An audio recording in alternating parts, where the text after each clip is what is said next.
Kevin, you want to pray for us this morning? Bow with me, please. Father God, we thank you for this beautiful day, Lord. We ask that you be with all of those that are sick and healing, Lord. Put your healing hands on them and bring their health back, Lord, as your will would be.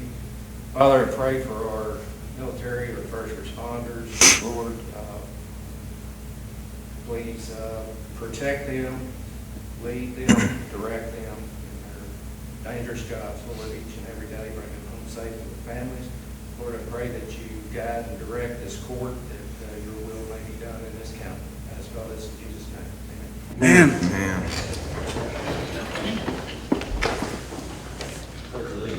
To the flag of the United States of America and to the republic for which it stands, one nation, under God, indivisible, with liberty and justice for all. We'll go ahead and call Marshall County Fiscal Court to order, March 16th, 2021.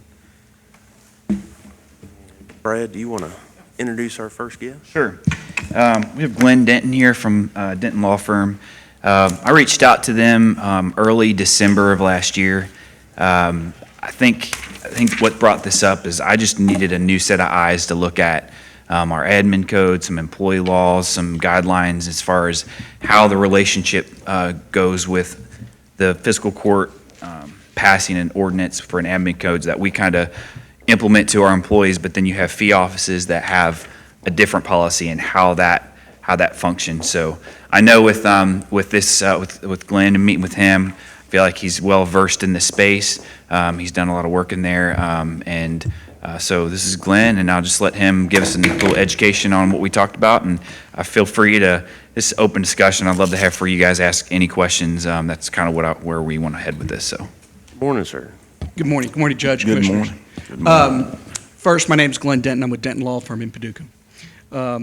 We have had the opportunity over the years to work with municipal governments and county governments, KLC, KCO, in regard to these various areas. But one of the areas that is the most enjoyable is employment law. Because just when you think a human being cannot do something stranger, they will. In addition, it is a hot area of the law right now. It is one where you see more and more plaintiffs' attorneys that are attracted to this space because of the fact that they can find organizations that are not quite dotting all the I's, crossing all the T's, okay? Things of that nature. Brad reached out to us and he said, I would like for you all to take a look at this particular issue, and I would like for you to just give me unvarnished truth, put it all on the table. To show you my extensive notes in PowerPoint, here it is. I have nothing. And that is because while Brad was kind enough to say, well, take 20 or 30 minutes, there's no way you want to hear me for that long. But I do hope that you all will ask questions and interrupt me as we go through this, because it's a very interesting area of the law. And I will tell you, if it sounds at times like I am speaking in doublespeak or giving you that lawyerly answer, that's because I am. There are some spaces in this particular issue and subject matter that are very gray. But let me try and frame the issue and put it before you. Number one, as you all are well aware, you all have an administrative code, okay? I've looked over that code. First, I would like to compliment you. It looks to me as if you are reviewing it annually, each and every year, and making adjustments as needed. Thank you. Second, in regard to that administrative code, what you are trying to cover there and provide guidance is regard to Marshall County employees. Now, boy, you would think that would be a really easy definition and things to pick out, but you can't, okay? Because this is where the law gets gray. You actually have three different codes here in Marshall County. You have one adopted by the fiscal court, you have one adopted by the jailer, and you have one adopted by the sheriff. First, there is no bombshell coming. That is appropriate and that is legal, okay? You could very much take the position right now that if it ain't broke, don't fix it, okay?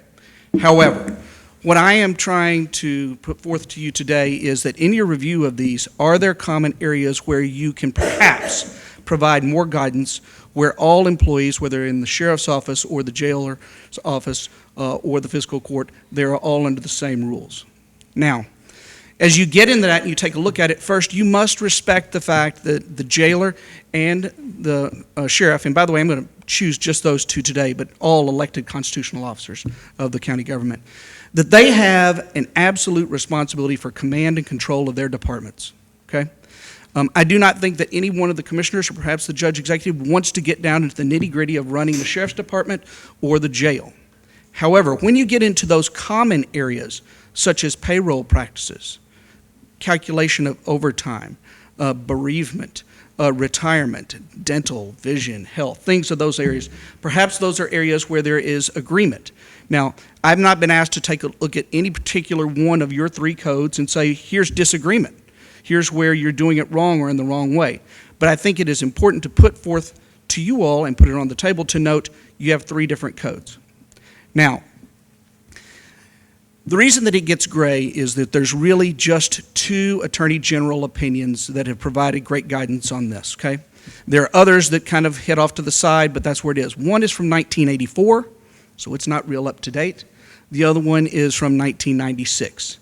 Now, the 1996 one is perhaps the most interesting one in that that is one where, and by the way, before the county attorney corrects me and points out, an attorney general's opinion, it is merely persuasive. It is not force of law. It is not given by precedent, okay? But in that particular one, the attorney general at that time said it was possible for a fiscal court to unilaterally impose administrative codes and procedures over a jail. However, and then it quickly backed up and it said, but you had to respect their constitutional duty of command and control for their office, okay? That certainly sounds like lawyer doublespeak to me. Now, with that being said, what you then have is this beginning of a drift to where you're thinking maybe all employees paid by the fiscal court are really McCracken County employees in some shape, form, or fashion.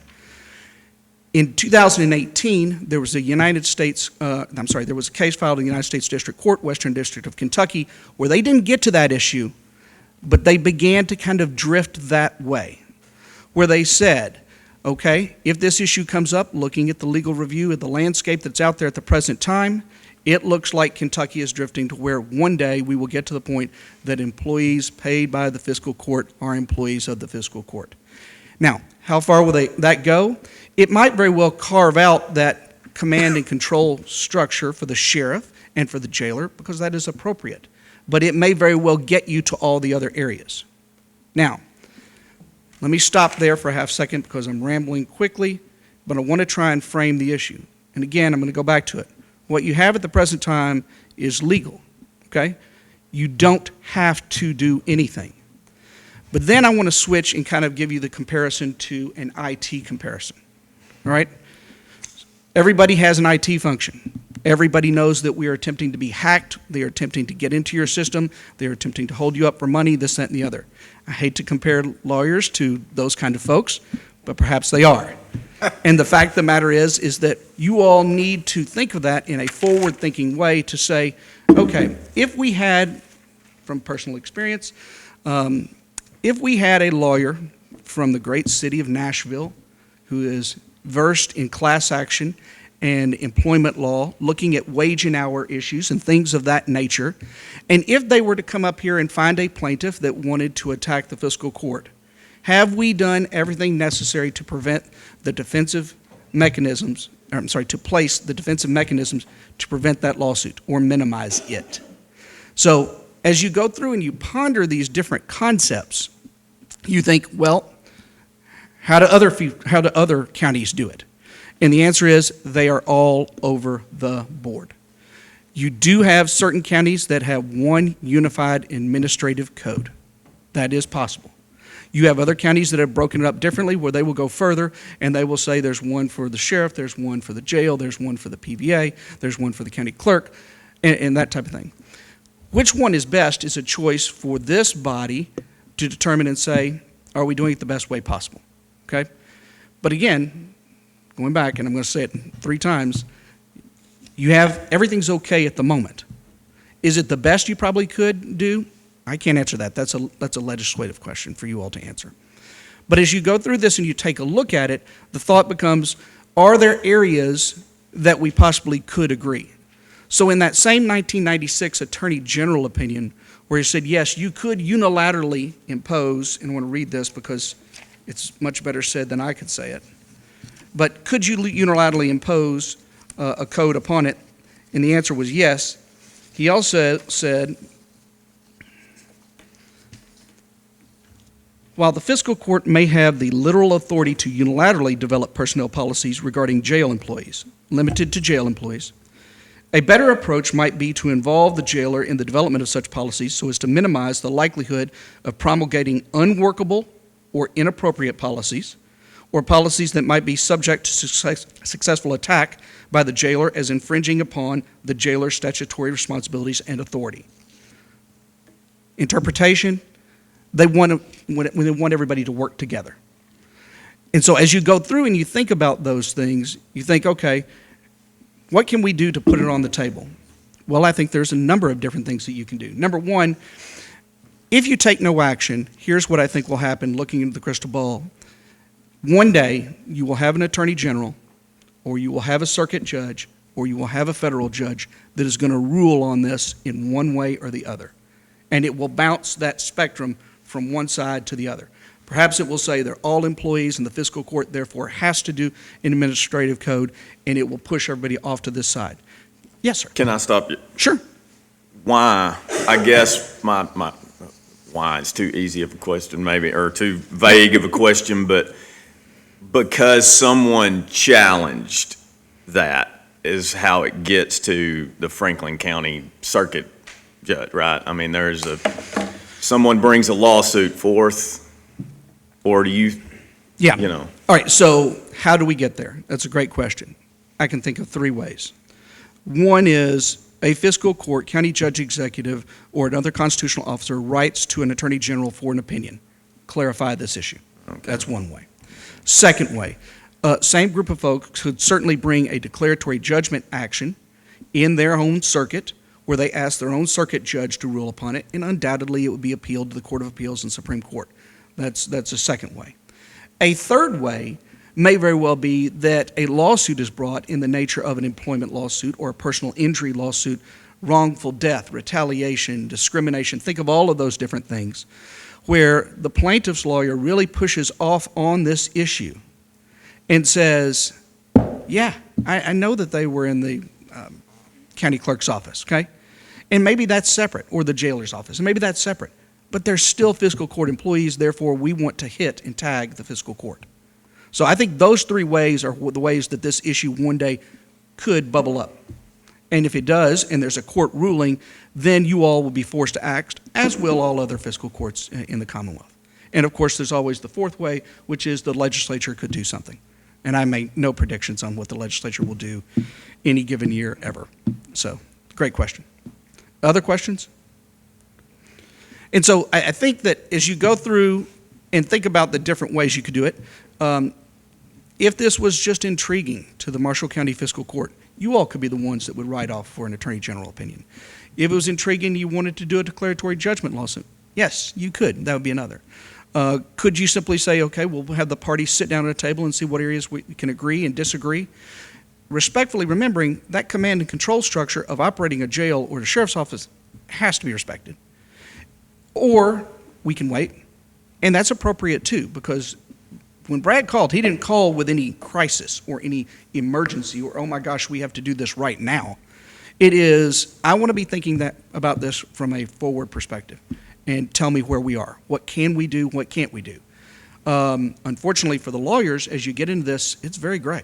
I mean, it's very gray, and it's done across the board. Yes, sir. So another question, does the payment of those employees, that's what makes a difference and ties that to the fiscal court? So those other counties that have separate admin codes, do you know how many of those? I don't know how many there are. Okay. First, and second, and I apologize. Yes and no. Okay. Literally, there have been times where you see that kind of movement that it says, okay, if a person is employed by the Marshall County Fiscal Court, if they get their paycheck from the Marshall County Fiscal Court, all their fringe benefits comes from this, that, and the other, regardless of where they are assigned to work, they ought to be considered a Marshall County employee. But no, because at times you will also see language where it says, no, wait a minute. Yes, that is true, but that's only kind of in name only, because they are actually employees of the constitutional officer that they are working for. And that's really where the rub comes. You can always pick an example such as disciplinary, liability, things of that nature, where you get into that. But if you really get over into the fringe benefits area, something that's very neutral, bland, and mundane, then you think, how is it that we would have an employee A over here that would have something different than an employee B over here when they're getting the paycheck from the same spot? And that's, again, where I apologize to you, because it is a gray area in many areas. Other questions? Does the fee pooling part play a difference Yes, in sir. that? Like Callaway's not fee pooled. Yes, sir. But like us and McCracken are both fee pooled. How does that change? It makes the waters more muddy. Really the first piece that jumps up is the position being elected and being a constitutional officer of the fiscal court. That's the first biggest barrier. The second barrier then becomes in regard to the fee pool. Now, I will tell you, I am aware of examples where you would have an office of an elected constitutional officer, fee pooling, where they do their own payroll. That's one way to do it, I suppose. I'm not sure I would ever recommend it, because then you're duplicating, but it is possible. Yeah, but you're right. I mean, that's an important distinction. It really is. Other questions? Brad, am I hitting all the areas? No, yeah. So, and so let me. So coming from the private sector, I mean, obviously this isn't the private sector, and I get that. But the way I was looking at it, I thought, if I was the HR director of a company, and you had all them work for the same company, but then the accounting department had their own policy, and then the shipping department had their own policy, and then it's on that director to make sure those are all being implemented on those levels. But then from an employee standpoint, they're all different. That's what made me start questioning. And we've talked about this since day one. When I first came in, I was like, what? I didn't know how to function within that, So that's where I was like, I just need some clarification on, what if a deputy or a jailer came to me and said, hey, I'm an employee of the fiscal court, and this is my issue. I would be stuck really not knowing what to tell them, right? I mean, I would have to say, well, it depends on what your policy says, and that kind of goes back to do. But then I think, what liability does that open us up to? Because then we're not, if we're paying this person this many hours of vacation and not this person but they all work for the same employer, that was kind of where I struggled and still do, because it's still kind of that gray area. As you said, it's not cut and dry. It's not black and white. And I don't function well within gray. So Yeah, because our policy was way different when Absolutely. I came in. I Yep. tried to mirror it as close as I could Yes. to what your all's admin was. There were some things I couldn't change, Yep. but like the holiday, Yep. or maybe it was the sick time. The county was getting twice as much sick time as our guys were, but, we were getting a little more top-end vacation time on, say, a 20-year employee. Right. So we tried to get close to that, and then I know our comp time works different. As first responders has got a different cap Sure. than non-first responders and whatnot. But we've tried to And I know to mirror when you- that as closely as possible with. yeah, when you with first took that. office, you came and asked We had for to try ours and tried to reflect. Yeah, I most tried of to get it to mirror it as much as possible. And Sheriff, those are two great examples. In employment law, the examples never end. Just thinking off the top of my head, recently we've been asked to draft social media IT policies in regard to how employees should handle that. That's a very interesting area. Inclement weather policies, who gets to determine whether or not you can't make it into work or you can? That's another interesting one. But as it goes on and on and on, as you get through it, look, I'm from Paducah. My primary residence is McCracken County. My preferred residence is here in Marshall County, thanks to a little lake cabin. So I'll pick on Matt Carter for a moment. I pick on him a lot. Yeah, well, I mean, honestly, Sheriff Carter, he wants to run the sheriff's office. If I put in front of him and said, I'd really love for you to ponder the concepts of social media and IT, he would do it. And you know him, so he would do it really well. Sure. But I would suggest to you, he would probably rather be doing something else. So, Sir, I'm the judge. Yes, sir. I've got a question. You was talking about the fringe benefits and stuff, like, of course, naturally, we operate 7/24, but we don't recognize as many holidays as the county does. Now, with that being said, we do try to compensate that in a different way than giving actually days off, you know? Is that? So, if you get over into the comp time, paid time off time, PTO areas and whatnot, you really got to dive down into the weeds to make sure. No, But I'm not you're- talking about comp time. But your framework is permissible. The real problem is that, if I may choose, so you may have an employee A, or an employee B, or an employee C, and they're under 3 different schemes, okay? While legally permissible, at some point in time, that could cause a rub. Also, for example, if you went to disciplinary or grievance, or whatever it may be, one employee over here may be treated A, another one B, another one C over here. And again, it's those rubs that kind of show up at exactly the worst time. Because then all of a sudden you're in this situation where you must defend yourself to say, well, here's why we do it differently there, elsewhere. And that's tough. That's tough. Good question. The fiscal court falls in, obviously, we fall under 15,520 now. How does that work as far, Police Officer Bill of Rights is 15,520. Obviously, we have to adhere to a specific statute when there's a complaint against an officer or an officer goes through disciplinary procedures.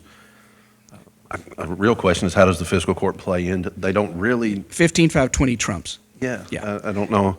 Whenever you have the legislature that moves into a space and they say this is the way that it has to be done, what you have to do is you have to build that into the administrative code and say, because of legislative mandate coming from Frankfurt, here's how we must handle this group of employees. So, yeah. I think that conversation is good to have now as we start to move to amend our admin code if we need to, any language in there, to make sure it's all consistent with that, or, and I'm not sure if it's prudent to add some of that language, or if it already trumps it, then that may not be an issue. But those are the kind of questions that I don't want to miss when I know I've been asked to see our policy on if an employee is terminated and they ask for our policy, well, I'll give it. I don't want to miss anything, and I want to make sure that we all are on the same page, because we really want to implement it the same way. We all want to be successful and take care of our employees. We want to do it within statutes that are out there for you all, but also for your federal laws and labor laws. So It is, it's been my experience that it's often very painful if you try and do it all at one time. It's really one of those where if you can gradually get there and find the areas of common ground and continue to push, then you naturally end up at the same place. However, different counties have done it in different ways. So, and my only real concern for this fiscal court, and it's not a current concern, but if something did happen where that all of a sudden changes, then you will be forced into this work regardless. Other questions? Judge, I'm a lawyer, so I can stand up here and talk all day, but that is not a good idea. I know that, so. No, I think this is a good review. I know most counties tend to shy away from it, but it is good review because, we're talking, in some of the AG's opinions, it's over 40 years. And I see the KAR updates, and I'm always sending them to the deputy judge. Labor law changes. To stay on top of all these changes, review is always a good thing. So, good discussion, putting it on the table for the county and hopefully other counties to see that these issues affect all of us. But Well, we appreciate the opportunity to be of service, and we appreciate the fact that the deputy judge said, just put it on the table and make it more educational and everything else. So I'm not here with any recommendation, and it's a pleasant surprise when the lawyer doesn't show up and there's not a problem. So I appreciate the opportunity very much. Thank you. appreciate it. Thank you. Thank you. Appreciate you. Thank you, Glenn. We'll let you be a full-time if you want to just stay at the lake house all the time. Yeah. We're both realtors. We're looking for houses to sell. I have a marital issue in regard to that, but I'm working on it. Okay. All right, we'll move on to item B. Michael Oliver, Kentucky Transportation Academy. Good morning, sir. Morning. Well, I'll apologize, this won't be as exciting as employment law, but anyway. Thank you. We have a lot of personnel issues that we have to deal with ourselves, and it's not always fun, but has to be done. I guess everybody got a copy of my recommendations that I had emailed over last week, and thank you, Judge, for letting me come this morning and give my recommendations for rural secondary like I do every year. The tentative allocation for Marshall County for 2021 and 22 is $1,251,641. There was an undistributed balance in Marshall County's account of $261,696. That has to be spent in Marshall County, so that balance comes from projects that, you know, I overestimate a little bit, and contractors usually come in under that, so we're going to add that back in and spend it this year. So my recommendations, I have 5 of them this year. The first recommendation is always the maintenance of 130 rural secondary state road miles. We estimate that as $3,500 per mile. That comes up to $455,014. Minus the county expenses, leaves a balance for improvements of $1,057,739. For the last maybe 3 or 4 years, Frankfort has allowed us to carve out some money for the county, so we always make that the third recommendation. The flex funds, this year Marshall County falls in the 20% bracket, which I think you have for the last 2 or 3 years. So 20% of $1,251,641 is $250,328. So I have two other recommendations. The first of which is to pave Kentucky 408, which is Mayfield Highway, from the 1.69 mile marker, which is Kentucky 1949, coming into town to the 7.8, which is 641. That's a total of 6.1 miles for a total of $619,235. The next recommendation is Kentucky 282, Tatumsville Highway, at the Kentucky 95, which is at the 0 mile marker, to the 1.7, Kentucky 1523, 1.772 miles for a total of $188,176. As in years past, I've got a map on the back.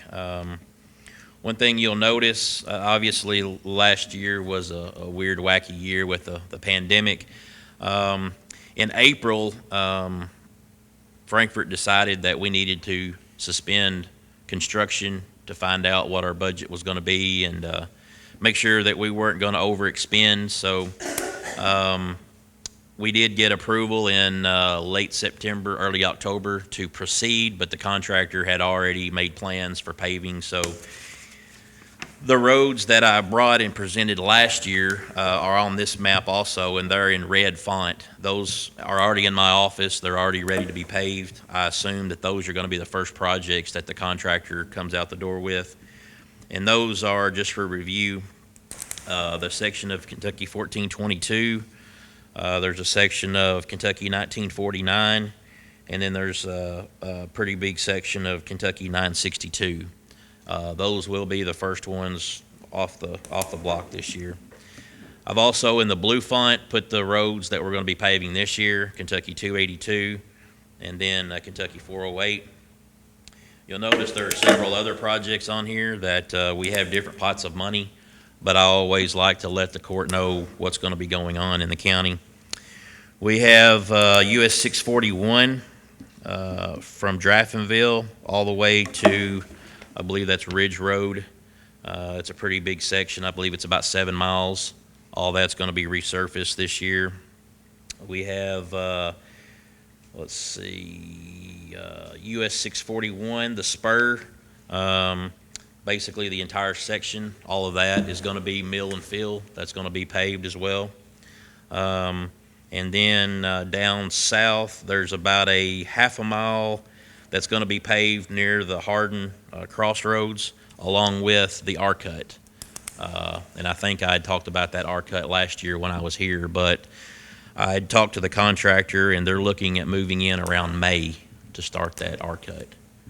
So around the May timeframe, probably middle of May, you'll see some activity out there. But hopefully, end of April, we'll see some paving, especially on these roads that were suspended last year. So we come out pretty well. There were actually some counties that some of the projects actually got canceled, so they just got wiped off the books altogether. They're going to have to go back to the drawing board, but in our case, they just suspended them, and now they're able to go. So That one. Yeah. On your first page there, uh-huh.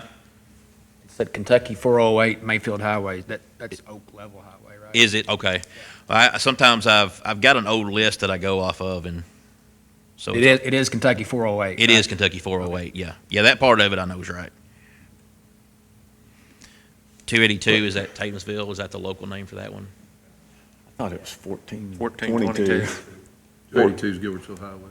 Yeah. Is 282 industrial? Is that what y'all call that? or- No, that's 1523.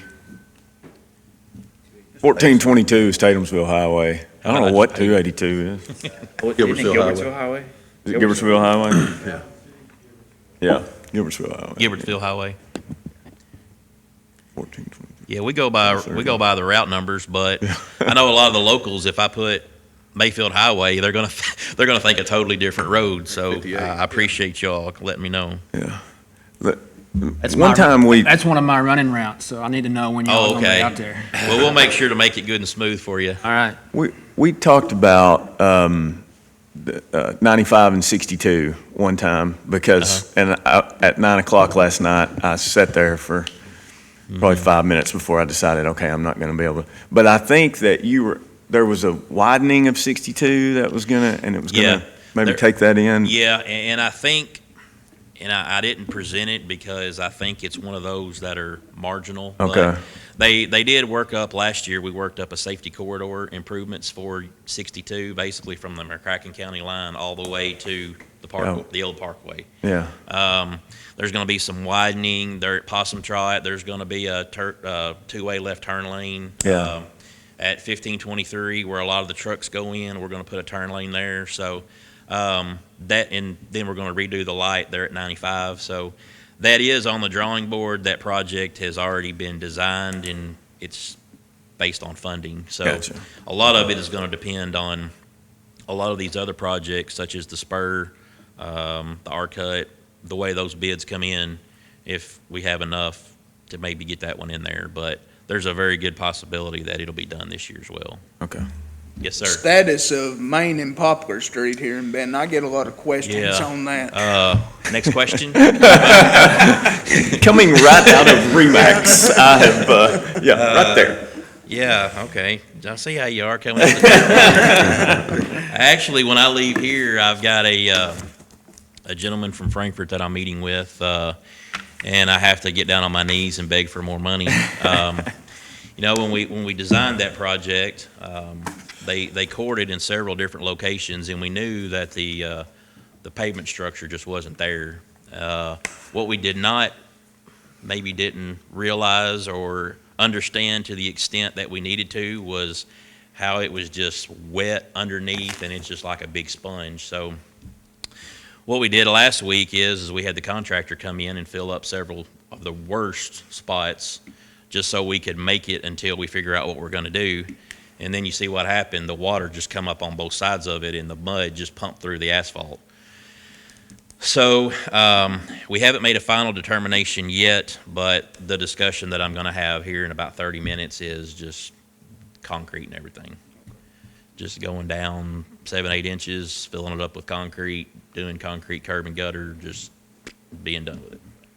Appreciate it. Sorry to put you on the spot. No, I was just joking. You're not going to put me on the spot. I was just having fun with you. But no, and it is you know, it's like, we get one spot taken care of, and then in another portion out there by coal lumber, then all of a sudden it starts going to, you know, so, you know, Frankfurt recognizes that something's got to be done, and when you go to the point to where you've opened it up, you're pretty well committed to fixing it. And so it's just a matter of, you know, how much money they're going to give us. So we've been in communication with the mayor, and they kind of know what our plans are, and that, you know, we're working towards a resolution.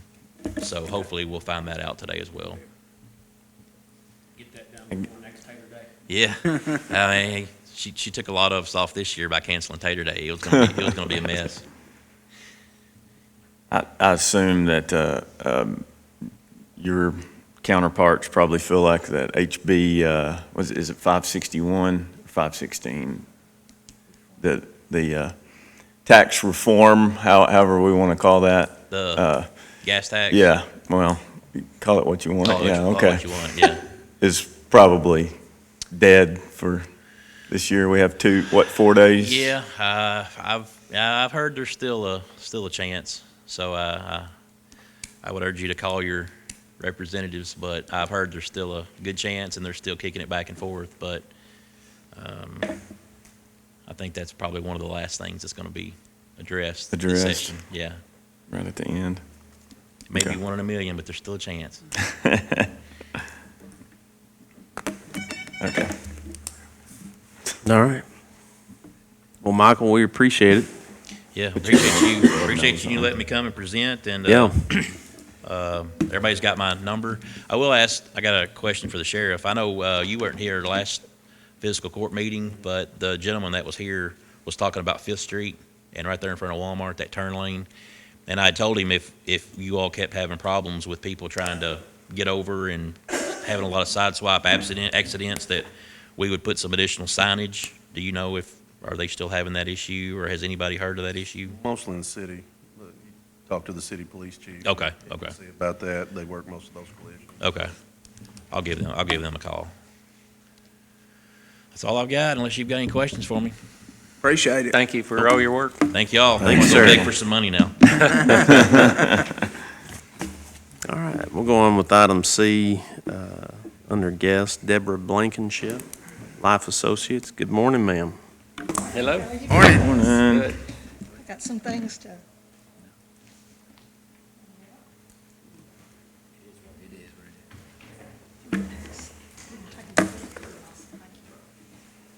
So I'm Deborah Blankenship. I'm the owner of the Life Associates. Bring it down, okay? I'm not as tall. I'm the owner of the Life Associates.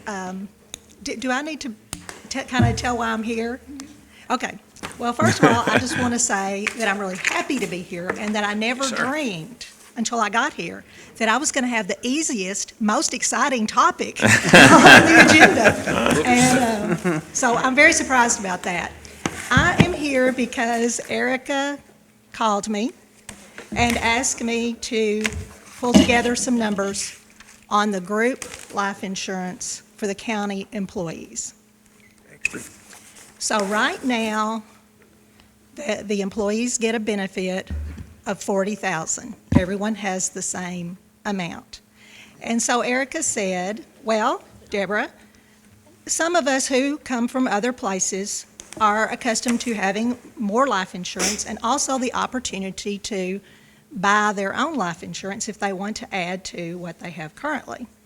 So I want to start by giving you all a little overview. You'll be happy to know that I'm not going to go through this spreadsheet in great detail.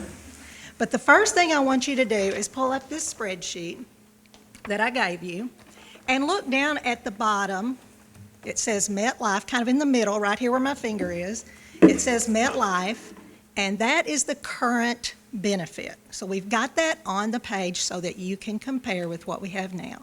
So there again, all the employees have $40,000 each right now in death benefit. And you can see that the monthly total there is $1,400, and that is the total amount that the county pays each month for that life insurance. Okay. Now the next thing I want you to do is take your 3 fingers like this, left hand, and cover up where it says alternate quotes just for a second. Now, You Deborah, see, it's like school. Hold on. this is. I'm bossy. Y'all have to know that. So the part there on the other side, you see where it says apples to apples comparison. What that represents is our shopping process. So what we do is we go out and shop on your behalf to find you the best deal. So we start by asking each company to give us the same quote. Now, you know how it is in the real world. They don't match it up exactly, even though you ask them to. So what we've got there is one-time salary for all of the employees in the county and the dollar amounts. So if you look across the bottom, you see that Mutual of Omaha came in with the lowest cost. Okay, do we have any questions so far? Because if we're not good now, it doesn't go anywhere good from here. All right, so Mutual of Omaha is the lowest cost. Now, Transamerica is right next to it in that yellow bar, and it's tempting. It's pretty close, but there's a catch to it. There is no accidental death benefit on that one. So that means with Mutual of Omaha, if they die, we're going to give them 2 times salary, but with Transamerica, we're not because they did not include the accidental death. Okay, so we're going to pretty much knocks that one in the head right there. And as you go over across, you see all the companies that we quoted, and you see that they cost more money. So what that tells us is we're going to use Mutual of Omaha. Now, take your finger off those alternate quotes, and what we did here is we said, wow, if we can come in at one-time salary for about 40% less than what we're paying now, so we're paying $1,400 a month now. My quote that we just looked at in the apples to apples is at $1,030, I'm rounding, $1,034 a month. Why not give one-time salary with $40,000 minimum? That way nobody takes a cut. Erica was quick to identify that for us. So that gets us at $1,107 a month compared to $1,400 now, but we've got more coverage. And then we said, well, hey, this is working so well, let's try one more thing. And that is to give everybody one-time salary or $50,000 a month, whichever is more for them. So that would give every employee more life insurance. This includes your accidental death, so we're going to double it if the employee dies in an accident. And we're still going to come in under what you're paying now. Okay? So far, so good? All right, now it's time to pull out your book here. And I thought I'd take just a second now. I'm going to pause the discussion and tell you just 1 minute about the Life Associates. I think most of you know we've been around since 1980. I could talk to you about our degrees and all the letters that we have at the end of our name, and all those things are great. But what you really care about, I think, is that we're going to care about your employees. We're going to work hard to make sure you have the best deal every time, not just this time. And we know what we're doing. You know, I say, I'm old, so I've been around the block a few times. And we're going to call you back when you call us. So, now, with that said, let's look at that summary page there.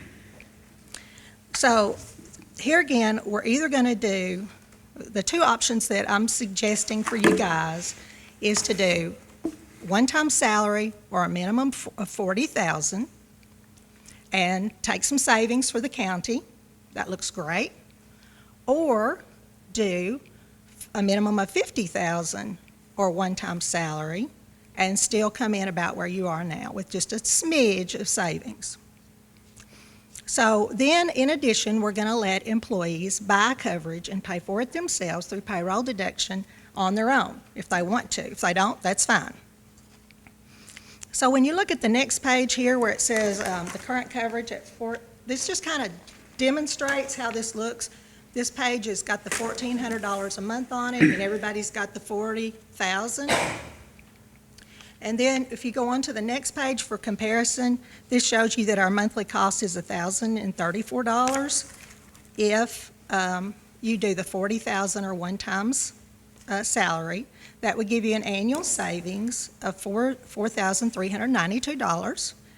And you would be buying $549,000 more in life insurance. So basically, that scenario is where, imagine that some terrible thing happened and every county employee was killed on the same day. The total death benefit paid out on this benefit would be $549,000 more in this scenario. Do you see what I'm saying? Because we're giving everybody one-time salary, all right? Okay, let me, can I stop you? Yes, That one is actually the one that's 1,100, right? Because it has a minimum of 40. Isn't that right? Because the 1,034 doesn't have a minimum, oh, you're right, you're right. right? Okay, Good grief. all right, just making sure. You're Okay. good, all right, good catch. Right, okay. All right, let's turn the page. I just wanted to make sure. The next, you're doing great. So the next one shows 50,000 or one-time salary, and there we're saving just a little bit of money, but we're buying $1.5 million more in life insurance, okay? Just to kind of put it in perspective. Okay, the next page, if you go over to the page where it says additional life insurance, that kind of gives you an example of what the employees can buy. Now, this is important because I don't know who they are, but you do.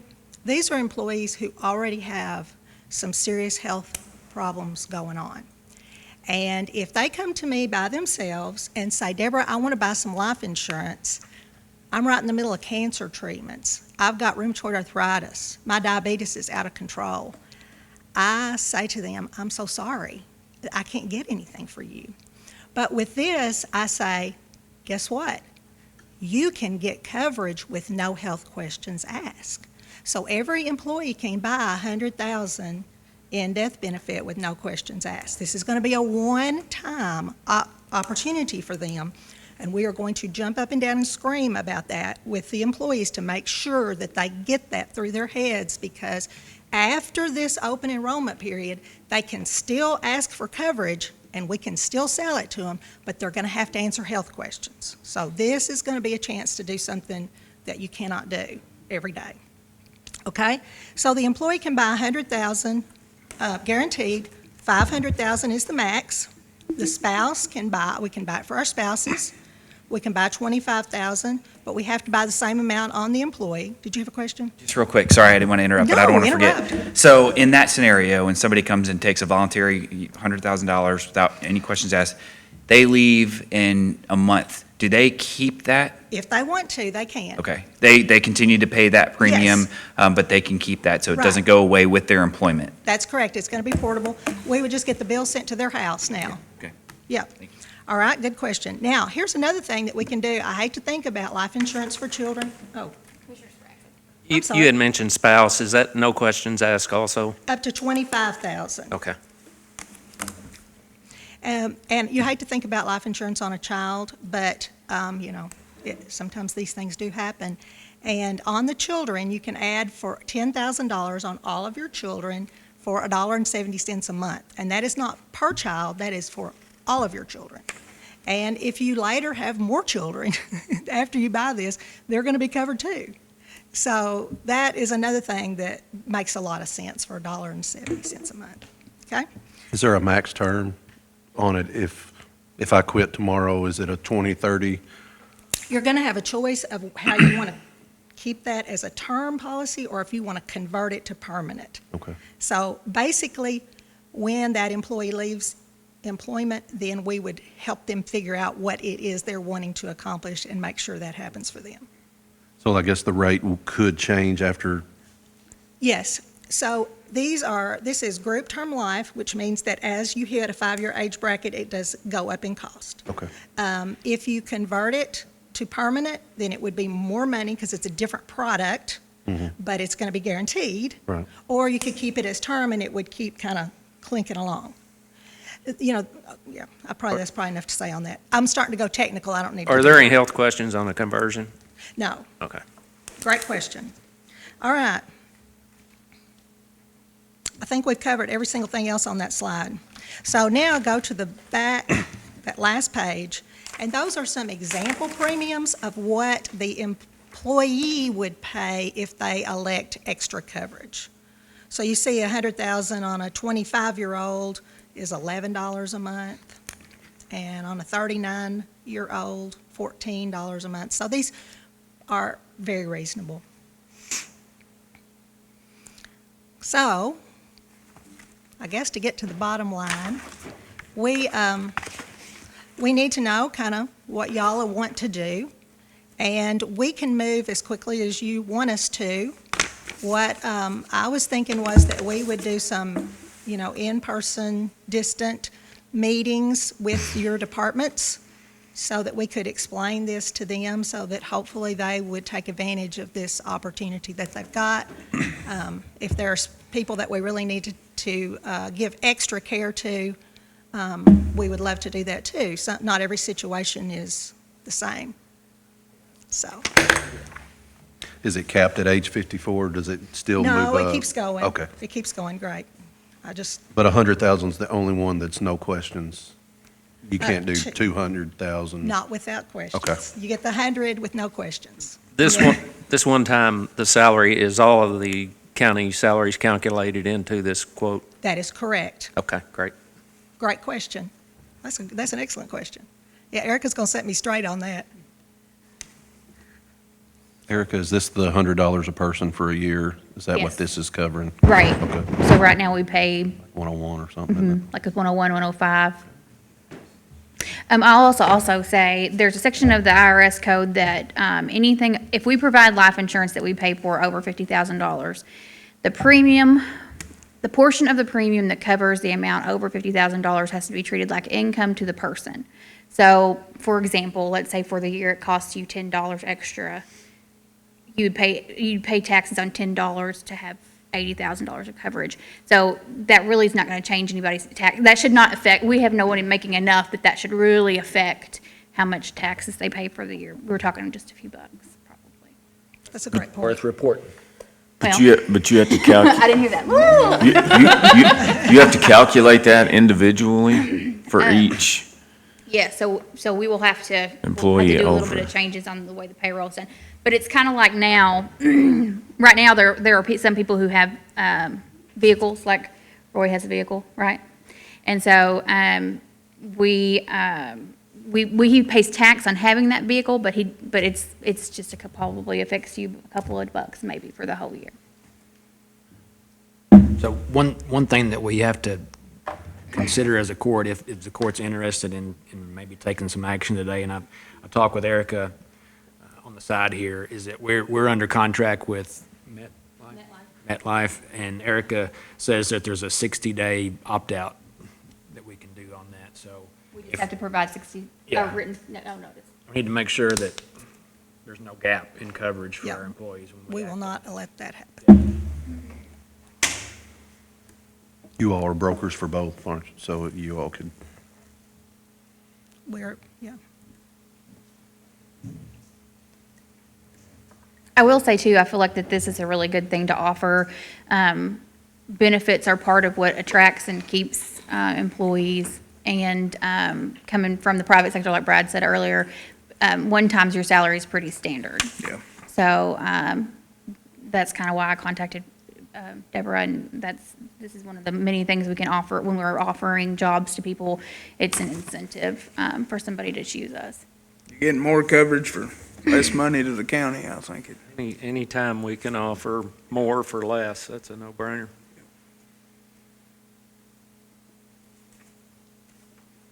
I have a question, Deborah.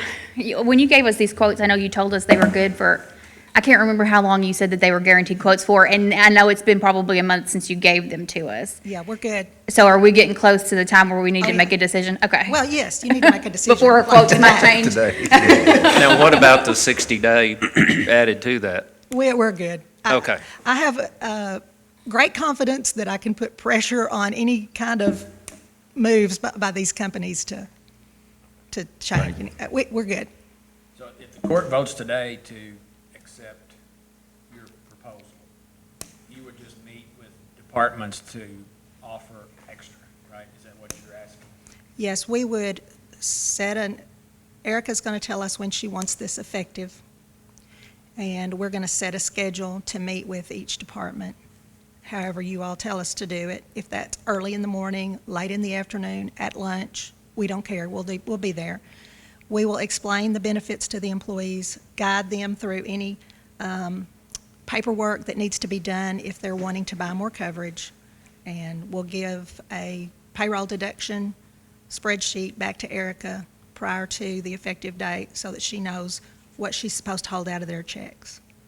So how long is that open enrollment period? So from the time that they're given the option, how long do they have to make the decision? We're going to have some latitude with that. We've kind of learned over time that if we keep it to about 30 days, that's reasonable. If we Okay. start making it longer than that, everybody takes it home and throws it on the kitchen counter, and we're, begging and pleading later on. We need some sense of urgency, but we certainly want to allow time too. Yep. I think this additional coverage is really competitive as well. Like, I have additional coverage through another outside agency right now, and this is by and away better than that. It's because you're in one of the small. 'Cause I'm in the you're in that younger age 30. bracket, is that what you're saying? No, I'm about to cross age brackets. are you? Yes, sadly. Me too. Well, the fact you Judge can and I take are it with getting you too close. is different. When I was at Murray, you could buy the extra premiums, but once your employment terminated, it was over with. So to be able to take it with It you is good. is a big difference. I think this is good. I'll make a motion that we accept the proposal. Well, which one though? Yeah, which one? It's either the Big.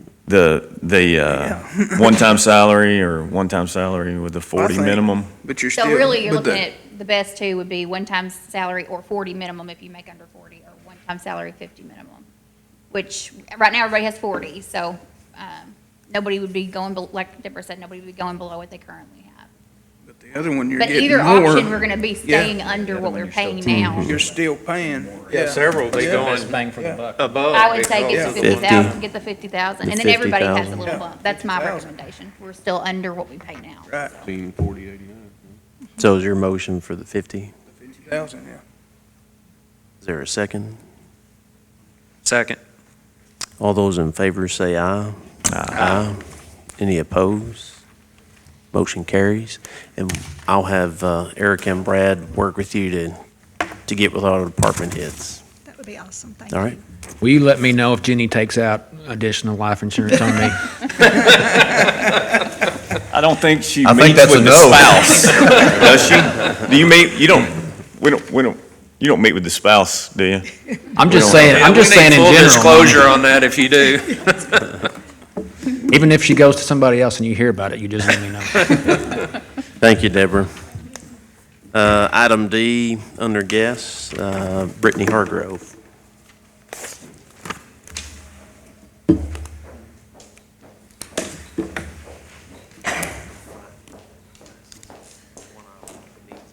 Let's do this. All right, we're going to talk about Miracle League stuff today, and I'm going to actually bring Kurt up here too. I'm going to let him talk numbers with you guys. As you all remember, we did discuss a while back about working with CMS Architects and VFW to get some opinion of costs together. They have done that for us, and so I'm going to let him talk to you. I think you all have a breakdown of the costs and everything too, but I'm going to let Kurt explain numbers, and then I'll come back over and talk more and explain a little bit more. Morning, sir. Hello, hello. Good morning. Got a quick handout. Oh, wow, yeah. Okay, thank you. Thank you. Yeah.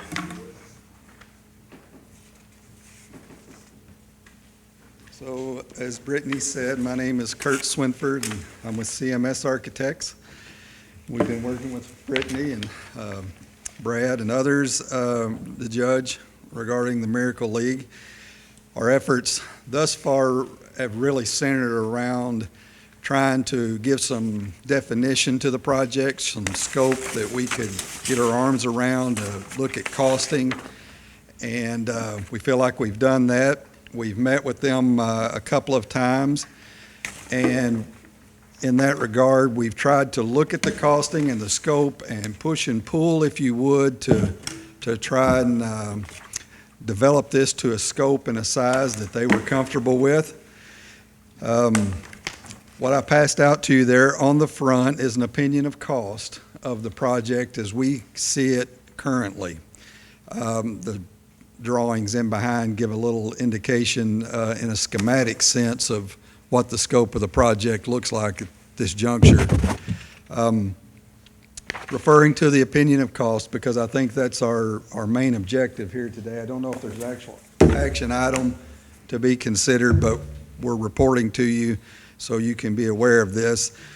In the center of that opinion of cost, up near the top, you'll notice that there is a heading with red letters that state owner, competitive bid, and future. So in each column, there are values in that regard.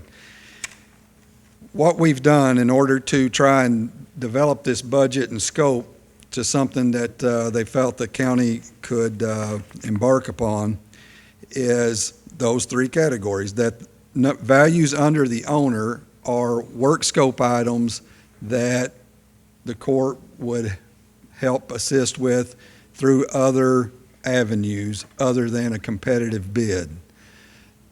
In essence, our objective here is we're trying to put out a set of documents for a certain work scope that we're going to bid out to a contractor to complete.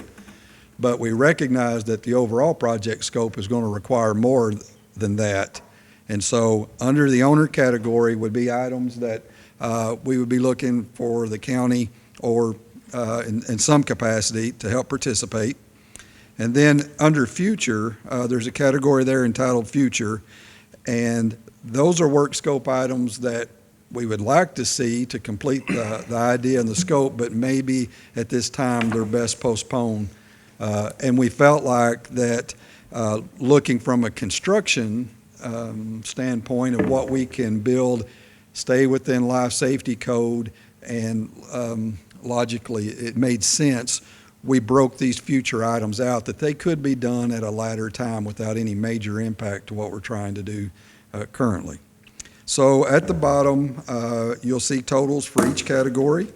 And then at the far right on the bottom is kind of the summation of the total project at this time. In essence, I think we spoke to this initially, but the overall project scope here is we're trying to build a baseball field with amenities for kids of special needs. And then we're trying to supplement that with basically a concession and restroom facility and then necessary parking. That's basically what we're looking at. The two big items that we're postponing to future at this time is the playground area and asphalt for the parking lot. 700 Gs roughly to get the essentials. Correct. That, again, that's our opinion. What we anticipate doing is going out for competitive bid. And you know, that could vary, of course, once we get the actual bids back. We usually like to think that we're within 10%. Now, that's, if we're within 10% of that number, we feel like we've achieved some success. And is this 697 figure,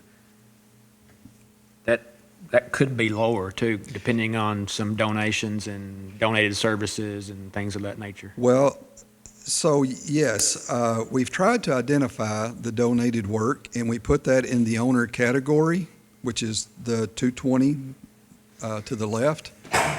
But there is one item in particular, the lighting for the ball field, which is line item 16, yes, in the amount of $75,000. I understand you've had some conversation that they may. Explain that a little bit more in Okay, just a second. so there may be a little bit more there. That and the rubber surface, it mentions it too, doesn't it? I'm going to talk about that in just a second too. All right. The last thing, I do want to point out that these are construction dollars, not necessarily total project dollars, but construction dollars needed to complete the project. Kind of tag team this here. Yeah, absolutely. Okay, so I'm going to talk about the funding for just a second. So when you see it broken down like this, my biggest goal right now is to make sure that we are staying within an attainable amount. We are at $500,000 in the bank, ready to go, that have come in through donations and sponsorships. And I'm also about to complete a grant application right now for the Kentucky Crumb Rubber Grant. We are going to be applying for between $125,000 and $150,000 in that grant.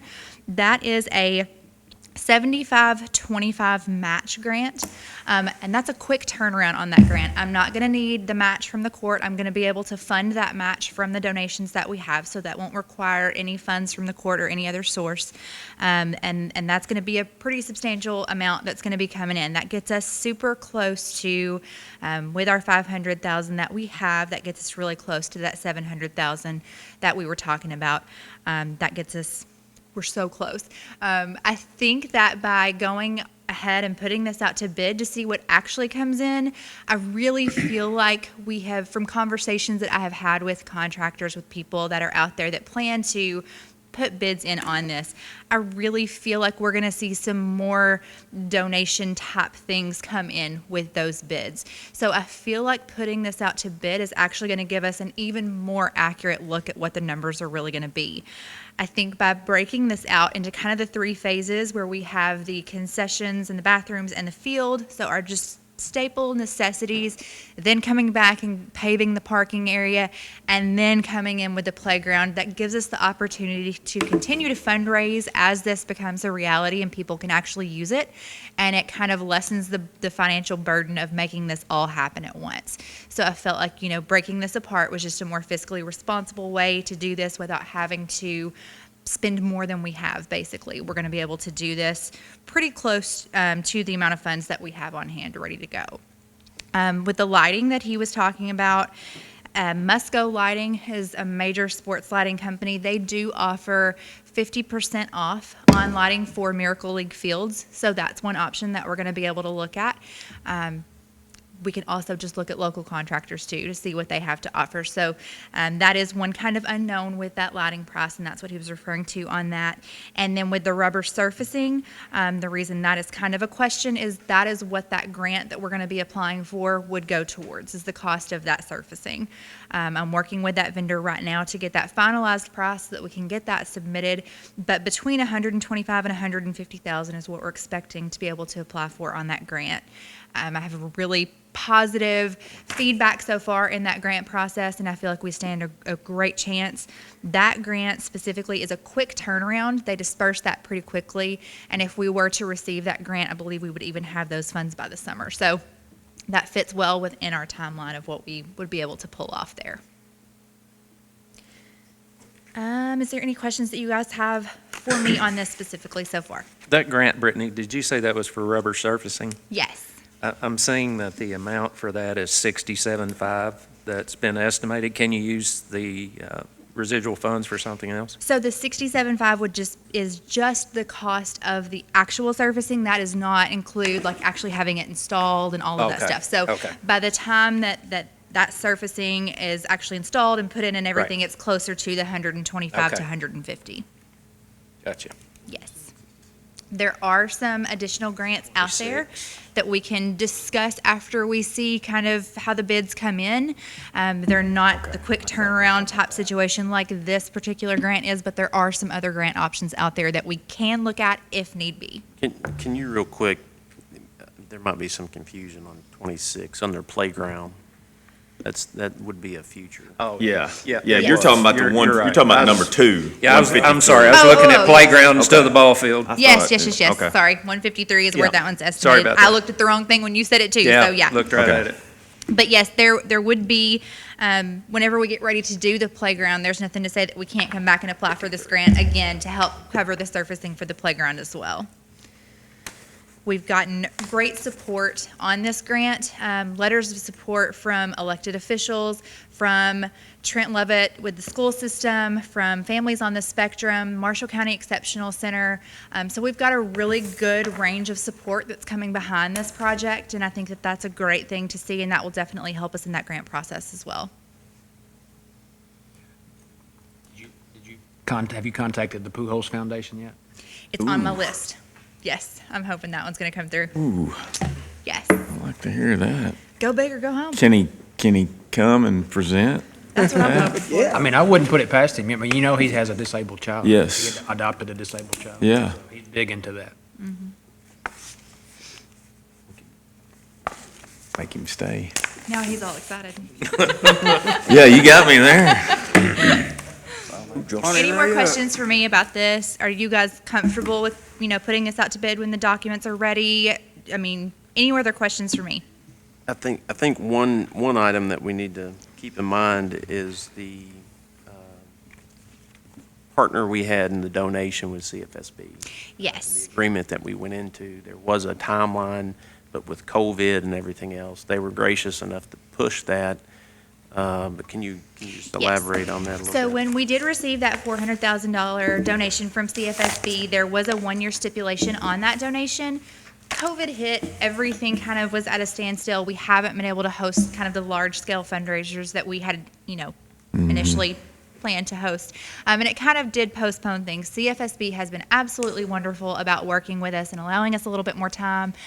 So that's kind of where we're at now, but it's definitely not something that we want to continue to push out much longer. I feel like they are okay with this phased approach that we're taking, so that is great.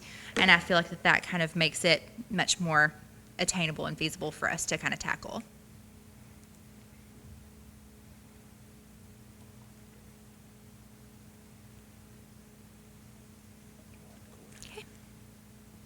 Any further discussion on this? I do have one technical question for Kurt. We talked about this, Brittany and the judge and I. That surface, does that have to be, is there any maintenance that goes along with that surface? Does it have to be tarped, or is it good to stay out in the wet? Or do you know? I do not know at this time. I would have to look and research that. I can't say that I have a direct experience in the past with this specific product. So I certainly would think that it's weather resistant. There could be a topping. Oftentimes what I've seen with similar products is they have like a clear acrylic topping, case in point, a track system for your athletic track and field. I think it's very similar. And there's like a clear acrylic that does have to be applied to keep the water from making its way down and then the freeze-thaw cycle occurring. That's typical. And I'm wondering, wasn't there, I think there was a brief discussion where maybe the engineers had recently used some type of surface similar to that on a track, high school track that they had talked about. Yes. Again, I apologize that we haven't dug in that deep. And in fact, part of my objective today, or hope, is so we have this schematic idea and we have the scoping of the budget. We're needing to develop the drawings to a greater detail, to your point, our specifications and some details, but we're sort of pausing until we receive your directive to do that. So, Okay. Yeah. Any other questions? Thank you all. So do we want him Is to go there ahead and a, prepare yeah, the construction documents? Absolutely. Put this out to bid, is that what your yeah. motion is? So moved. Need action item? Second. So, yeah, One in the same or? okay. So moved. So motion to advertise for bids, but to have the architect design the advertisement. That's right. And is there a second? Second. All those in favor say aye. Aye. Any opposed? Motion carries. Thank you all. we Thank will you. work as quickly as possible and of course work with the administrators about an actual bid date. So, Okay. thank you. Thank you. So when will the grant? The grant, let's see, that grant is due by April the 1st. So I'm finishing up that, and I've got all of the letters of support in. I'm just waiting on a few more things from the vendor for the surfacing, and that will be going in Yeah. here pretty quick. Whatever you can to And- get Albert here. Do what now? Do whatever you can to get Albert here. Right, absolutely. Calling in all kinds of And- people, and I don't know what And else. our 25 match will be an in-kind. We can do it partially in kind if we don't have enough I've of gotta in have kind the to rest. meet that. I've got the It'll funds be from the small, donations. yeah. Yes, Okay. yeah, so I won't have to come ask the court for anything on that specific Okay. one. All right. Baseball is getting ready to kick off. I did want to share with you guys, we have had a huge growth this year. Last year, our baseball and softball league was at 175 kids. We had 11 teams, which was a great season, especially with COVID, but that was a pretty standard number for what we usually have. This year, we are up to over 250 kids. We're going to have 19 or 20 baseball and softball teams. So we've really done a lot of work since we have taken that league over, and we're seeing that pay off now, and it's going to be an amazing year at Mike Miller. So Great. Good job. And has Christian Fellowship started when? we are finalizing the details of that contract today. I've got to get a Okay. few more pieces of information for them, and then everything's going to be good to go there. Good. So we'll have concessions. Standing. Okay, thank you guys so much. Thank you. Thank you. Kurt, thank you. Move for a recess. Second? Second. All those in favor say aye. I couldn't wait, I had to go. Any opposed? I know, I noticed Carry that.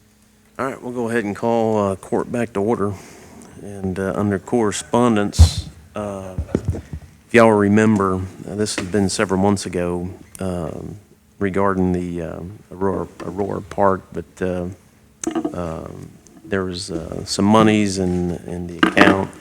It was going through the courts, and county attorney's office had updated us on those monies. So the AG's sent some correspondence. I'm going to have Brad read it. This is from the Office of the Attorney General, March 3rd, 2021. Dear Mr. Darnell and members of the Marshall County Fiscal Court, the Kentucky Office of the Attorney General is pleased to inform County Attorney Darnell and the Marshall County Fiscal Court that Mr. Mason Cook, former director of the Aurora Jonathan Creek Tourism Association, its signatory on the organization's bank account, has completed a transfer of $8,362 from the organization to the Marshall County Parks Department. Mr. Cook has requested that this money be earmarked for special projects at the community park in Aurora. The Aurora Jonathan Creek Tourism Association was a charitable organization that existed to promote tourism in the Aurora, Kentucky area. The organization is no longer active, as most members of the organization are either deceased or have moved from the area. The organization filed its last annual report with the Kentucky Secretary of State in 2017. In 2019, Mr. Darnell contacted the Kentucky Office of the Attorney General about this matter. Mr. Darnell became aware of the Aurora Jonathan Creek Tourism Association's inactivity when Mr. Ricky Searles came into possession of the organization's bank account after his mother, Miss Brenda Searles, passed away. Ms. Searles was a signatory on the account and maintained it with the Community Financial Services Bank. An investigator in the KOAG worked to locate all the signatories on the bank account who would be able to close the bank account and transfer the money to an active organization. Our investigator located Mr. Mason Cook of Murray, Kentucky. Mr. Cook has closed the Aurora Jonathan Creek Tourism Association bank account, and today, March 3rd, 2021, he is delivering a check to the Marshall County Parks Department to the Marshall County Treasurer in the amount of $8,362. Mr. Cook has requested that the money donated to the Marshall County Parks Department be specially earmarked for projects at the community park in Aurora. The Aurora Jonathan Creek Tourism Association existed to promote tourism and recreation in Aurora, Kentucky. The improvement of the Aurora Park and its facilities will continue the Aurora Jonathan Creek Tourism Association's mission. The KYOAG exists to promote the safety and well-being of citizens across the Commonwealth, and this donation to the Aurora Park will provide safe recreation activities for both families and tourists to enjoy. It is our privilege to assist in the facilitation of this donation. Sincerely, Daniel Cameron.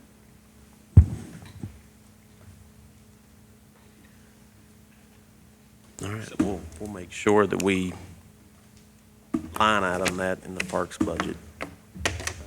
So if anybody has any questions why the AG's office was involved in this, that's one of their statutory duties. If a charitable organization goes defunct and there's nobody left to handle those, then by statute, the AG steps in to try to find a place to send those funds for the same purpose. So in other words, if something similar happened to, let's say, the Humane Society here, then they would step in and try to find another charity that helps animals to redirect those funds. So that's just one of a statutory duty of the AG's office.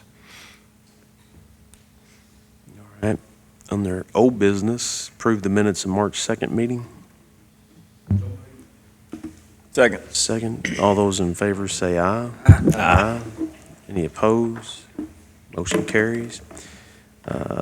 Item B, this is our budget amendment. This will be the second reading. Ordinance 2021/01, an ordinance related to the annual budget and amendment thereof, whereas the County of Marshall has received additional funds. Now be it ordained by the Fiscal Court of Marshall County that Section 1, the annual budget for the fiscal year 2020-2021 is amended to A, increase, decrease revenue accounts as listed for a total increased revenue of $1,829,222.07. B, increase expenditure accounts as listed for a total increased expenditure of $1,829,022.07. The amounts added to the revenue and expenditure accounts in Section 1 are for governmental purposes, approved by the Marshall County Fiscal Court the second day of February 2021, approved as to form and classification the third day of March 2021 by Robert Brown, State Local Finance Officer. This amendment to the budget ordinance was adopted by the Marshall County Fiscal Court, Kentucky, on the 16th day of March 2021.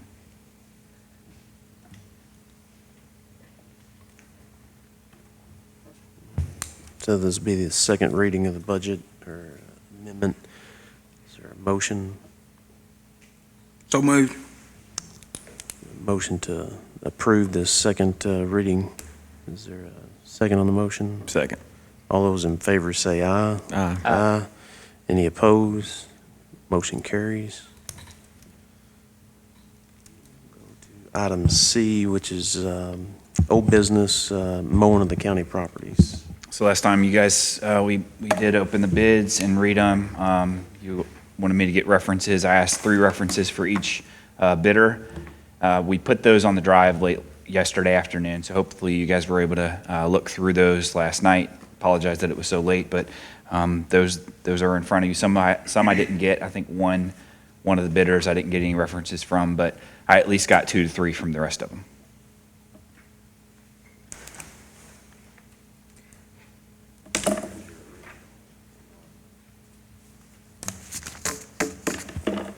Is there any questions on the? I've done some talking around and finding out about some of these places or these companies. Of course, Mr. Atkins done a great job several years. But I'd like to see us give the lowest bidder the opportunity. I mean, nearly $6,000 difference between the current company and their bid. And I've talked with folks that have used the lowest bidder, and they're pretty satisfied. So I'd like to see them have the opportunity to take the county mowing. So that would be Cedar Ridge Property Maintenance, care of Ben Moore, is the one I did leave him a message to email some references, but I did not receive any references from him. I would agree with Justin on that. We've been through this before. We had went with a low bid once before, and I can remember trying to get them not to blow the grass on the vehicles around the court square. It seemed like that was a challenge. We all know low bid's not always the best bid, but I just want to remind the court, we did go through that once before. Different company, I believe. Right, yeah, it was a different company. I'll just throw that out there. And last year, I didn't go, I voted to stay with who we had, but it was only like, It's close. it was very close last year, but, nearly $6,000, I think we have an obligation to kind of give them an opportunity. And nothing against Mr. Atkins, he's Sure. done a great job. Sure, and as we go through the mowing season and we see some deficiencies with the services provided, we can always bring that back up and move a different direction, so there's always that provision. Yeah, and I think the problem with the low bidder last time was that they were on their schedule, and mowing in the early mornings when it's wet, the grass clippings were sticking to the vehicles, and that was a huge complaint. And trying to get them to definitely mow where our facilities are, foot traffic in and out in the evening time or later in the afternoon when the sun has the opportunity to dry the grass out. For whatever reason, that just didn't happen. It was more their schedule compared to our needs. So that was a big issue as well. We did have that in the specs, though, didn't we? Was that part of it? It lists that it's done once a week. Okay. We didn't say a specific time, but Oh. I kind of feel that if we request that it be done do at a certain that. time. If we can, Yes. if we can navigate that, and that's Yeah. not an Yeah. issue, I think then that can Yes. be resolved. Absolutely. Yeah, and I would say that needs to be resolved prior to Whoever the the, acceptance. They need yeah, to, whoever you that guys discussion decide needs on, to have, yeah. I'll make sure to communicate that's what. all of that's that. And if he doesn't, Yeah. then it needs to. I remember when I was working up here that we had to mow, they had to have them mow twice a week. Was that specified? I think I can look back. I think it Up was. here at the courthouse, because I knew. Oh, wait. It's in the folder. I know we specified, the only two that we specified, how many times was the judicial building and the courthouse. The courthouse is once per week. Twice per week seems a little much to me, and then judicial buildings the same way is once per week. But I think that was when the park was doing the mowing for. Oh, okay. So that Okay. might have been what that was. But yeah, I think that can be communicated upon whoever is awarded the bid, that we request that, especially those two. The other ones at all the Days Parks, you don't have that much of an issue. But again, it's monitored throughout the season. If we see some deficiencies or something that we'd like to request, we can always go to the service provider and ask that. I'll make a motion, we accept the bid of Cedar Ridge Maintenance. Is there a second? Second. All those in favor say aye. Any opposed? Motion carries. Under new business, resolution, designation of applicant, emergency management. Y'all should have received this. Just needs an action on this, and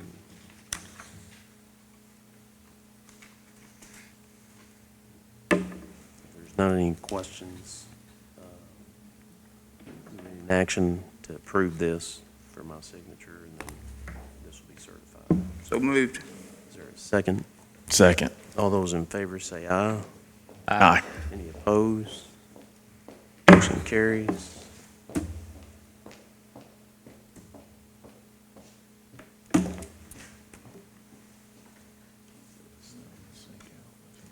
We'll go on to item B, bid advertisement, annual bids.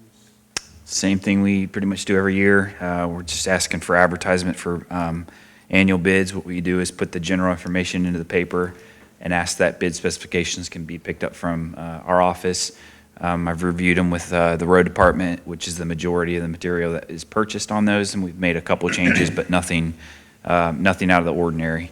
And just so you all know, we've identified that a lot of the things that are on the bid list, we don't meet $30,000, so we're not required to bid those items. However, we feel like this is best practice to get competitive pricing on a lot of the material, so. So moved. Second? Second. All those in favor say aye. Aye. Any opposed? Motion carries. We'll go on to item C.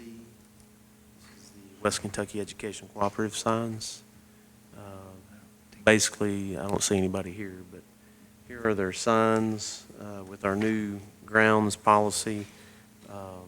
They want to put up, I think you guys have gotten this, they want to put these signs up on the court square. Just two of them. Okay. Will it also be out at their facility? At the community building in Dragonville? Probably, yeah. So there and here. The lease property that they have. Move we approve. Is there a second? Second. All those in favor say aye. Aye. Any opposed? Motion carries. Item D, this is my training incentive. This is from the Department of Local Government. Dear Judge Neal, congratulations on the completion of your 40-hour training unit for calendar year 2021 pursuant to KRS 64-5275 subsection 6. You are required to be paid an annual incentive per calendar year for each training unit completed up to a maximum of 4 incentive payments. The value of the incentive payment for 2021 is $1,093.24. Our records show that you have successfully completed 4 units and are due 4-unit incentive payments of $1,093.24 for a total of $4,372.96. Please make the dispersing officer aware that the incentive payments are not exempt for state or federal withholding requirements. Move we accept. Second. All those in favor say aye. Aye. Any opposed? Motion carries. Item E, Randy was here last court meeting discussing about the contract between the sanitation and the Morris County Board of Education. It's an annual contract, but it does affect the employees, the rate of pay, and you can update the court on that if you haven't seen it already. But it is to be retroed back to February 1st if the court is to approve it. So what Randy presented was $200 per paycheck, again, retroactive to February 1st. So for that amount, the sanitation district will reimburse us $1908.33 per month, and we've worked out that will be on a monthly basis instead of on a per paycheck. So that's it. I just need you guys to I need an action item that allows me to retroactively pay them back to February 1st. Make sure the And to motion, make it $200, the amount, yes, $200 per paycheck. so the motion needs to be basically retroed back to February 1st, the increase $200 per employee. And we're going to enter into that agreement. Oh, yeah. In the agreement. Which is a net So how many zero motions do to you need, us. buddy? Is that, I would do. Why don't we, Well, oh, sorry. let's do it this way. Let me read this memorandum of understanding. Memorandum of understanding, whereas the Morris County Sanitation District has entered into an agreement with the Morris County Board of Education to perform certain maintenance on the board's sewer system, whereas the board has agreed to compensate the Morris County Sanitation District in exchange for the performance of these duties. Whereas the Morris County Sanitation District wishes to pay the compensation on the employees of the Morris County Sanitation District who will actually be performing these duties. Whereas the Morris County Sanitation District requests the assistance of the Morris County Fiscal Court, and more specifically, the Morris County Treasurer, to receive this compensation from the board on behalf of the Morris County Sanitation District, and then issue payroll checks to the employees of the Morris County Sanitation District.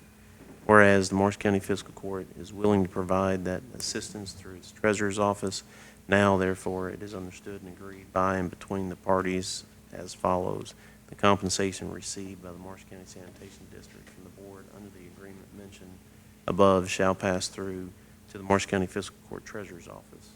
2, the treasurer shall then, as part of the routine payroll duties, compensate the employees of the Morris County Sanitation District in amounts complying with the directives from the Morris County Sanitation District and/or Morris County Fiscal Court, dated this 4th day of March 2021.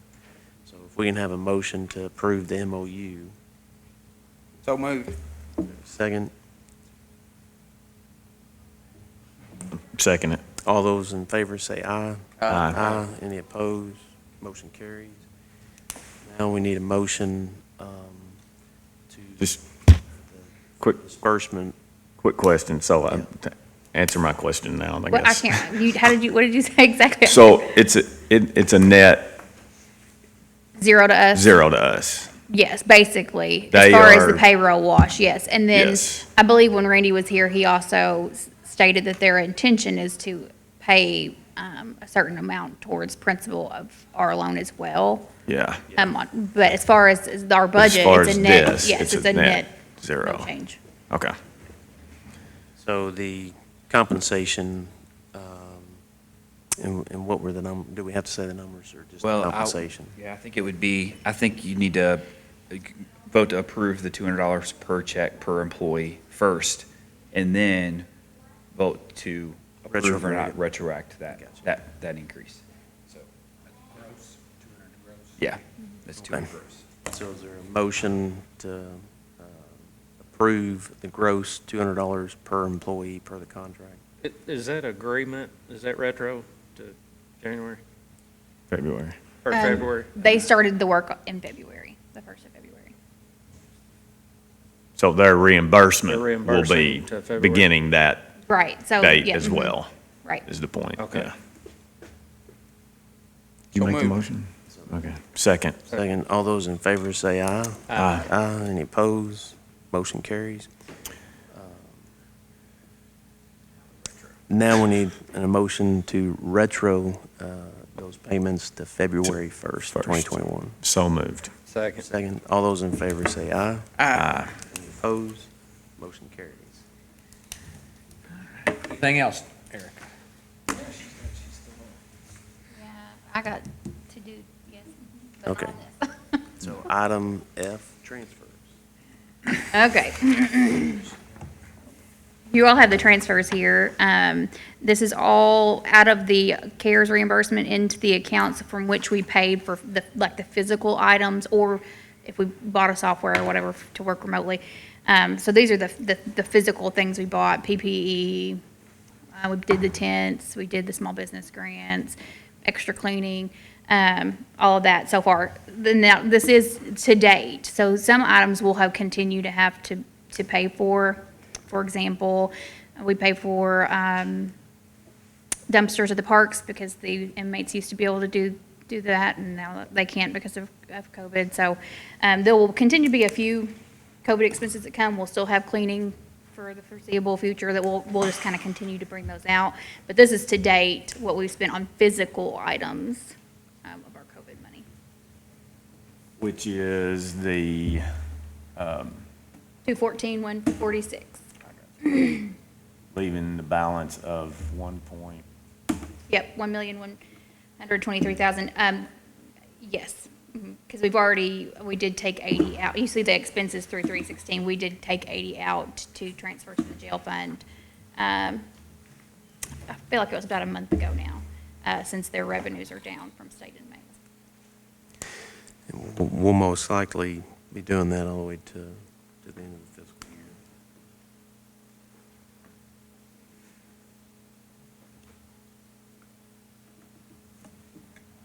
Does that need an action? All right. We need an action on that. As well as just the other appropriation transfers. You're not asking specific just for that, right? Yeah, just for what's on this piece of paper. Oh, and I'm sorry, I didn't also say, the transient tax transfer is $6,337.60. Balance.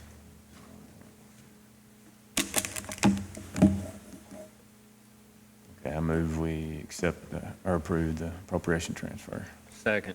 All those in favor say aye. Aye. Any opposed? Have Motion carries.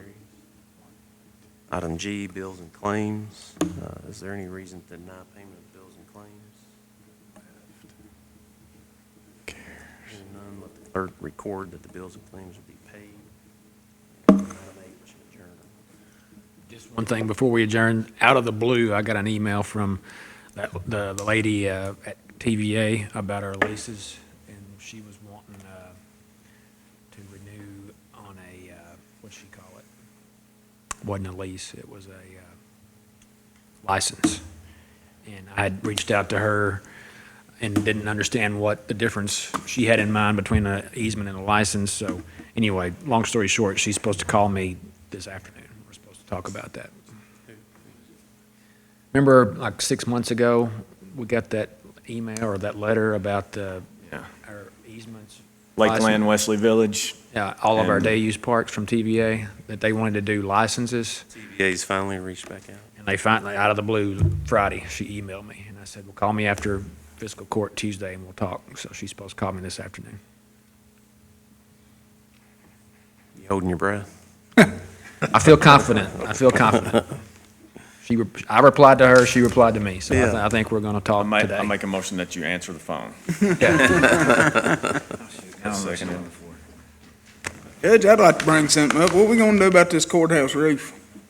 Well, we got, we've already talked to the architects and we got somebody coming to look at the roof to give us a big estimate as far as going down. But we do have the correspondence, I think we put that out from the architect. Basically, their general recommendations with some general numbers, what our next approach was going to be, for them to develop a bid specification so that we can put specifics in front of vendors for them to bid on the same thing. I think what we did last time was more general, and we got different projects, and it wasn't apples to apples. So that was what we were going to do. We've been told by the architect that they're behind, so we kind of have to either contact another vendor to have them look at, and essentially, we'll have probably 3 different vendors with 3 different projects that will have to see what meets our needs at this point. And since the previous issue, obviously, we've had other issues come up with our stairwells. So we got some more items that need to be looked at. But I hope to have something brought to the court in the next couple of meetings. All right. Motion to adjourn. All those in favor say aye. Aye. Aye. Any opposed? Motion carried. Thank you, gentlemen.